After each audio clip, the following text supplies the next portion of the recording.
الجهاد حتى أتاه اليقين. اللهم صل وسلم عليه وعلى آله وأصحابه ومن اهتدى بهديه وتمسك بسنته إلى يوم الدين. أما بعد، فأوصيكم عباد الله بالتقوى فهي المناص، وباتباع السنة فهي الخلاص. يا أيها الذين آمنوا اتقوا الله ولتنظر نفس ما قدمت لغد واتقوا الله إن الله خبير بما تعملون. معاشر المسلمين، مع الانشغال بأمور الدنيا قد يغفل الناس عن أمر عظيم من أمور الدين، ألا وهو ما يتعلق بحقوق الجار.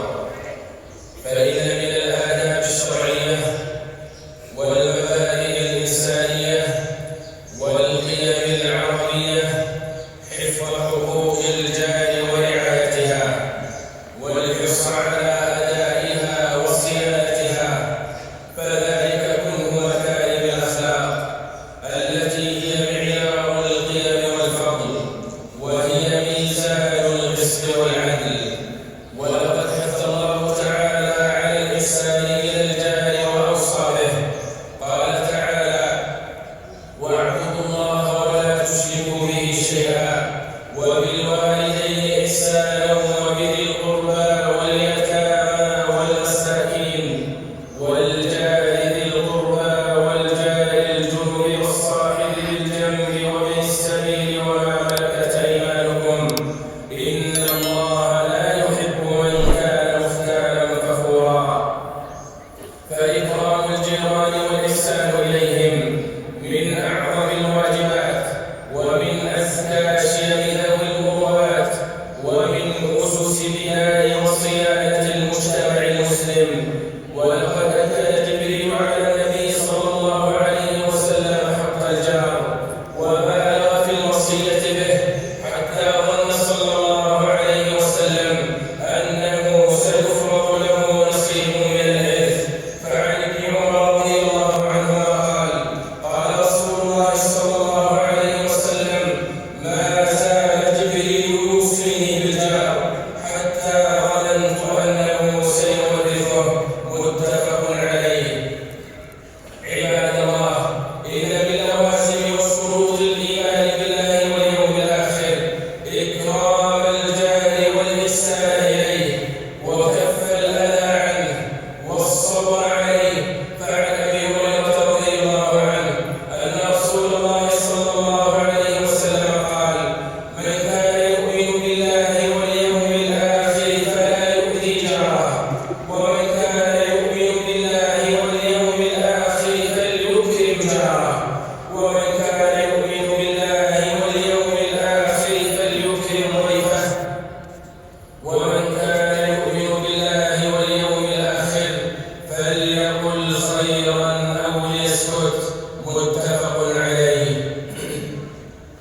ومن لوازم وشروط الإيمان حفظ الجار، فلا يتم إيمان المرء ما لم يأمن جاره من إيذائه وغدره وخيانته وظلمه وعدوانه. فعن أبي شريح رضي الله عنه أن النبي صلى الله عليه وسلم قال: والله لا يؤمن، والله لا يؤمن، والله لا يؤمن. قيل: ومن يا رسول الله؟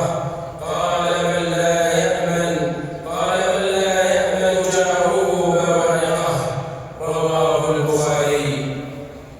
ومن لوازم وشروط الإيمان أن يحب المرء لجاره ما يحب لنفسه.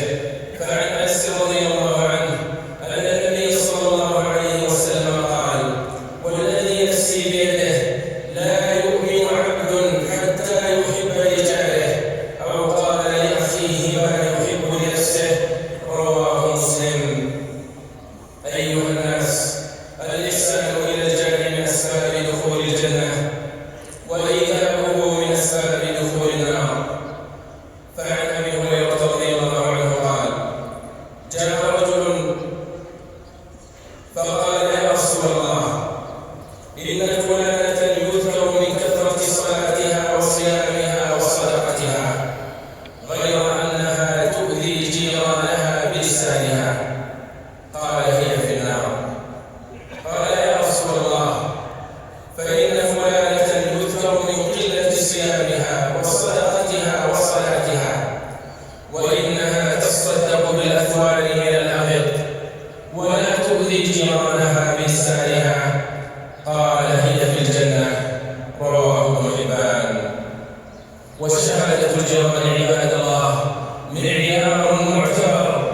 فعن أبي هريرة رضي الله عنه قال جاء رجل إلى رسول الله صلى الله عليه وسلم فقال يا رسول الله دلني على عمل إذا أنا عملت به دخلت الجنة. قال كن محسنا. قال كيف أعلم أني محسن؟